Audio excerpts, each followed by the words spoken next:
Welcome to the Wonderful Woman podcast with Susan Stewart. I am so absolutely blessed in so many ways to have the wonderful Genevieve McGee with us today. Genevieve lives over in Derry in Northern Ireland, is a mother of 6 children. Can you believe it? Look at her. And she is an absolute catalyst of change in this world. I have worked with Genevieve for, it's just over a year, I think, Genevieve, but it seems like so much longer. And I have walked a spiritual path for most of my life, I would say, but this past year, I have come alive inside my heart, my soul, my womb, and it's down to this woman's incredible work. Genevieve runs retreats, Priestess Path of Remembrance retreats. I was so blessed to be on one, the last one in Glastonbury. Honestly, I've nearly got tears. I have got tears in my eyes thinking about it. It was absolutely amazing. She runs Sacred Heart circles. She has a beautiful membership called Soul Tribe Temple. I am in there. I will be in there for as long as it runs, and does so many other incredible things. However, Genevieve's with us today to have a chat about a time in her life where an event or something happened that changed the trajectory of her life. This is the theme for this season. So Genevieve, can you tell us? And do you want to add anything into your introduction? No, Susan, thank you so much for that beautiful introduction. It gets me emotional thinking about that retreat as well. The women were incredible. The way you women showed up for yourselves was amazing. And I feel very appreciative that you've journeyed into my life and into my experience in this lifetime, and to walk this journey with you into the heart, into the belly, into the womb, the body. I love the topic, the theme. I think that it is incredible to share and hear stories of women, especially those stories that take us from one place to the other and change our lives in very beautiful ways. The story I've been feeling into, it's one I've shared before, so people who may know me may know this story, but those that don't, it'll give you a wee bit of an insight as to why I do what I do and why I show up the way I do in this world right now. So I'm going to take people back to 2009. At this time, I was just living, I was getting prepared to marry, I was doing my teacher training, I had finished, I was raising my children. I had 3 children at this point. And I was just as ordinary as anybody is, and we're all ordinary. I always say the sacred ordinary is the most beautiful part of being human. Yeah. But I was in the space and a child came into my awareness. This child needed help. She needed support. And she shared something with my child that was really, really challenging for me to receive, but required that I get some support and help for this child. It turned out that trying to get support and help for a child is not as easy as one would think or assume. And it became a very, very difficult path and journey for me personally, and threw me back in to my own childhood trauma and my own experiences as I grew up. So my own childhood trauma is one of sexual abuse. And I spoke into this at 15 years of age. And I saw this man in court and put to jail at 18. So I was always very vocal and able to stand in my truth and hold people accountable for things that were not good in this life or this world. So fast forward 2009, trying to help this wee girl, couldn't help her. So it started to make me ill. It started to make me sick. It threw me in a spin, and I was very angry. I was very, very angry. And I remember roaring up into the heavens. I didn't have a particular faith, if I'm honest, in God at the time, but I was just so angry. And I roared up to the heavens and I said, if you're going to bring me people to help, then you make sure I can't say the word here, but you make sure I have what I need to help people. And that was it. And this was after a night of not sleeping. And, the next morning woke up and my husband, well, he wasn't my husband then, but he is now. He asked, would we move? He says, maybe we need to move. And I was like, yeah, let's move house. So we set about looking for a house instantly. And within a fortnight, we'd found a new home. And it was the most beautiful home I've ever lived in. Even to this day, I would say it's the most beautiful home I've ever lived in. I walked into this house and I felt calm, and I felt this peace just move through my body. And I knew we were going to live in this house. And my husband, Seamus, he was like, don't get your hopes up. Don't put all your eggs in one basket, all of that. And I did. I was like, no, we're living in this house. I can feel it. I feel connected to the house. And sure enough, within a day or whatever, the lady phoned us back. We were getting the home. We were a family. She wanted a family to have the house. So we moved in, and I could just kept feeling this peace. And it was a peace I had never felt before. And within a few weeks of living in this house, angels started to connect with me. Archangel Michael, Archangel Gabriel, Archangel Raphael, Mother Mary started to connect with me. Christ started to connect with me. And they started to just, the only way I can describe this, because I don't believe we have the words on our planet for the feeling, but it was like just a complete sense of love and knowing that all was well and always has been. It was this incredible feeling of love and peace. And it just moved me so deep. And it stayed with me. It stayed with me for every day, for almost a year. That was the only feeling that I felt, was this peace, this love. And these angels, they started to connect with me. They started to share with me stories around humanity. They started to share stories around the children of the world. They started to share the stories of our soul and our ascension and of the descension, and the ways in which we'd been avoiding, basically, the love that lives inside of us. I had a lot of questions. For these angels, mostly in and around, why do bad things happen? Why do hurtful things happen to human beings? Why could I not help this child? Why did you bring this child to me? All of these questions. And I had journals and journals and journals of writing around these times. And I'm currently writing into a lot of that story right now. As you know, I'm sharing into a book that's going to be sharing about that time and the awakening and the moments that are happening. But I remember the angels. Sorry, I can't wait to read that. Yeah. Can I just quickly ask? So when these incredible gifts were being shared with you, how did you receive them? In what way? There was auditory, so I would hear, I would sense, and I would see. So I saw the angels like it was like light beings. The only way I can describe it, the angels, even though we have depictions of angels paintings where they have wings and human, that's not what I was seeing. I was seeing like they were like pillars of light, so almost like what you somewhat might call like a light code kind of experience, but it was like pillars of light, and they were translucent, shimmery. But I could see these in my eye and through my mind's eye. And then there was this incredible experience where I was so they were teaching me how to meditate and come home to my body. They were teaching me how to use the energy in my hands to heal my emotional and mental field.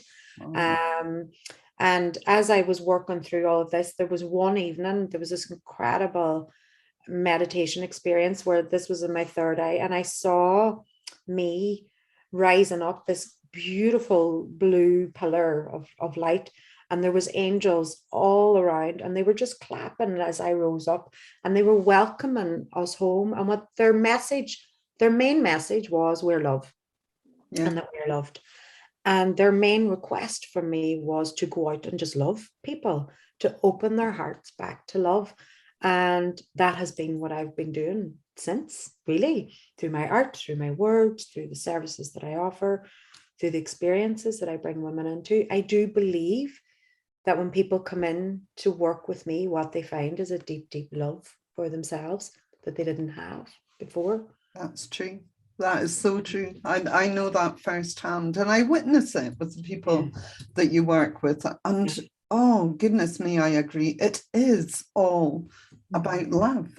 Yeah. And what do we want more in life than to love, to be lovable, and to be loved? That there's no greater exchange that anyone could give anyone.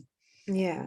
I love the visualization of the light. I do. It is energy, and I It can is, remember a yeah, time in my life when I was going through very deep grief. My oldest daughter had died, and I hadn't slept for a long time. yeah, And the middle of the night was the worst. You know, during the day, you could get on with things because, you yeah, know, I had Amy tottering around as a yeah, 5-year-old trying to keep me happy.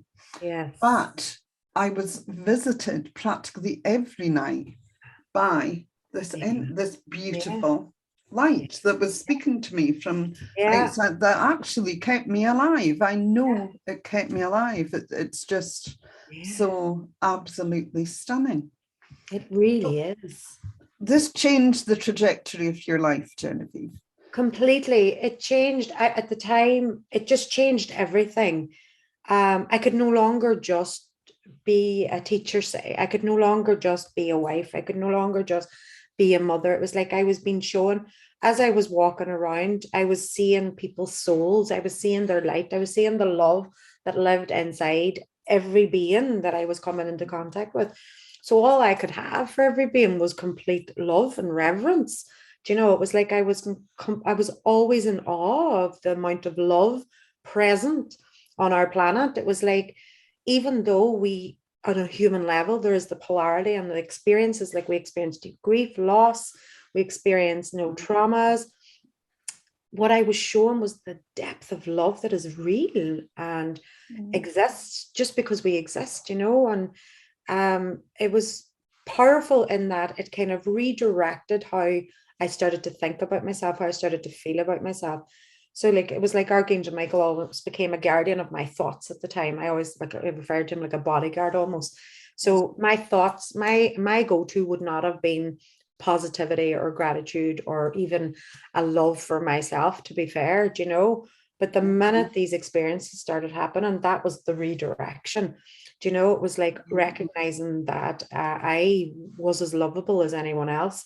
And these thought no, so I would start to change, my whole thoughts started to change, the way I seen myself, the way I viewed myself, the way I wanted to be in relationship to my children, to my family, to myself, to the world, the earth itself. Everything changed. Yeah. And nothing could be the same again. Nothing. You know, I was like channeling all of the time. I was a constant stream and a constant channel. I didn't even know what the word channel was. There was possibly a naivety to my journey. I didn't go looking for this. A lot of people go looking for an awakening experience. They Yeah. seek people almost like me to have an awakening experience. And I can support that in that space. I don't believe that anyone can awaken anyone else, really. Do you know? No. Yeah. That moment will arrive in your life through whatever means is necessary so that you can access that soul part of yourself. And remember, I call it a sacred remembrance, I call it a return to innocence. Yeah. And the part that's really shifted and grown for me over the years is the recognition that the messy humanness, that divine human, is the most beautiful part of all. That is the most sacred part of it. And we keep trying to escape off into these places and spaces, and Mm. all the while love's living there. It's just right there in Oh, every I breath. couldn't agree more. I really couldn't agree more. I know in the past I have not necessarily worked with people, but witnessed this sort of divine serenity that some people may think they need to have to Yeah. be spiritual. And I Yes. just don't think that it's just not real. You know, It's no not one real. can be like this all the time. And maybe that is me being judgmental. I've talked to you about this. Judgment is necessary. Judgment is discernment, Yeah. right? So if we were to remove all judgment from our human experience and we were to say there's to be no judgment, then we wouldn't have the discernment nor the fine skills to kind of understand when something is actually good, authentic, real, or even healthy for us, right? So Yes. judgment is important. It helps us discern what's good and healthy and loving for us. It's different if we're just judging willy-nilly every other person because we don't like what they do or say, or we're in a disagreement with them. Then that's an egoic judgment that maybe needs dissecting, dismantling, and unraveling a bit so that we can come into compassion and Yeah. acceptance for everyone's choice and path. However, I think judgment is a healthy thing to have if we are to really deeply connect with human beings on a real level. We feel when somebody's authentic. We feel when somebody is real. Yes. If we were trying to reach and strive for perfection, say, and if I was here now, holier than now, I'm always serene, I'm always calm, I'm always this, something very unattainable for many, many, many, many humans, right? Yeah. It's not, and there's nothing wrong with that. We came into human existence for the ebb and flow of life. We came into the human existence for the polarity. We came into the planet Earth to experience the richness of all experiences. That includes grief, that includes pain, that includes joy, that includes ecstatic orgasms and overflow and beauty and all that as well. Do you know what I mean? Absolutely. So, yeah. So I can remember watching a live of yours one night, and one of the many. So Genevieve goes live on her Facebook group so often. It's amazing. I don't think I know anyone else that is so dedicated to sharing your knowledge so freely, Genevieve.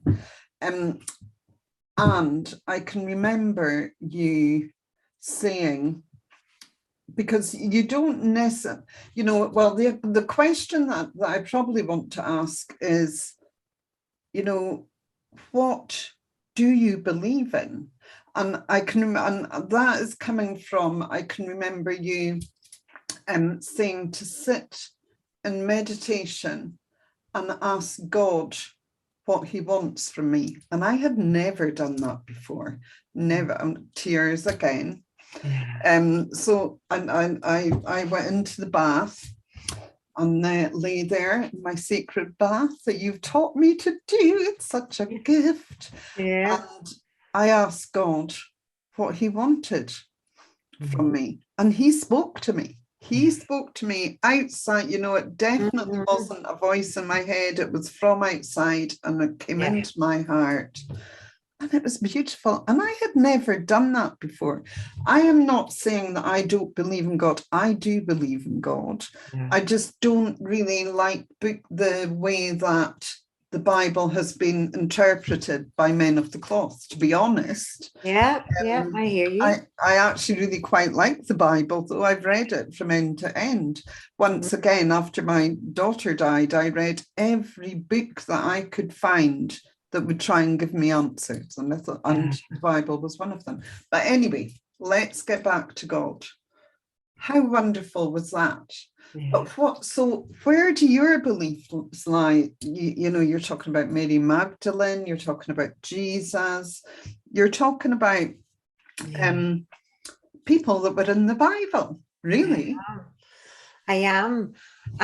Where my beliefs lie, for me, this is a really good question. Where my belief lies is that we are fully supported by a divine source, right? We are fully supported. I say God. I resonate with God. I resonate with Goddess. God to me is that love that exists and lives inside of us, the creator life force, right? It exists and lives within us. And there is many expressions. Like I always think to limit God into a book, into a Bible, into one teaching, into one person, into one soul path, is to limit the experience that we came to live in this life. There's billions and billions of human beings on this planet. Yeah. Billions of human beings that were created from one life force, right? Is my belief. One life force who is playing in this life that we know on earth, who's playing universally. There's many beings. So where Mary Magdalene comes in, Christ, Mother Mary, these energies, the angels.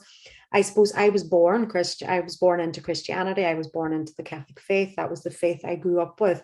So it makes sense that God, the source, the creator, would connect with me with what feels safe and true and right for me. Just like it would make sense for other beings, human beings, to have a connection to something that feels safe. When God connects to you, when love connects to you, they are not going to connect to you with something that feels fearful. No. If it feels fearful, if it feels unsettling, then it is not an energy that is made of love. If it feels like you knew when you connect and you said, I'm going to ask God, what do you need and want from me? And you heard that answer and you received it into your heart. And that gave you a massive heart awakening moment. I remember that. I remember you sharing that. It's like, Amazing. right? So my belief is that God is what opens your heart to love. That's Yes, in a nutshell, if I could sentence it into a sentence, God is what brings you into the heart of love. I agree. I totally agree. And thank you for awakening that in me. I've had so many awakenings through you. Honestly, so many awakenings, healings. Oh, my heart, my heart, my soul, this golden light that just went ping, and it's still there. It's there and it's shimmering the whole time. So if this hadn't happened, Genevieve, what do you think you would be doing? If this hadn't have happened to me, I would likely be maybe in a very frustrated path of existence that wasn't living my soul, basically, that wasn't living what I came here to do. And I would probably be feeling it on some level somewhere in my life path. I would probably maybe be content enough, who knows? Do you know what I mean? But honestly, I don't know any other path now. I don't know. Once you have a moment that awakens your heart to the love that exists inside of you, that awakens you to the possibilities on this planet, that awakens you to the knowing that you're not alone, that there are many, many beings, angelic and otherwise, there to support you on this path, that you have access to that wisdom, that you have access to ancient wisdom that wants to move through you into this world right now. You can't really live any other way. You're connected to it and you're aware of it and you live it. Well, thank goodness, and thank goodness you listened. I wonder if this happens to some people and they're too scared of it and don't go with it and just go, oh. I believe so. I believe that many psychotic breaks and mental health, this is something that maybe some do talk to, but I believe that many of that is misunderstood and it's actually huge initiations into your soul awakening. But because we live on a planet that doesn't understand the soul, that is so disconnected from their spirit, that is so disconnected from ancient teachings and the planet itself, we misunderstand human beings' awakening moment, their initiation into their wisdom, into their ancient knowledge, into what they're here to bring, their initiation into God itself, awakening inside of themselves. So I believe that it can be scary for some people. And I believe I was very, very blessed.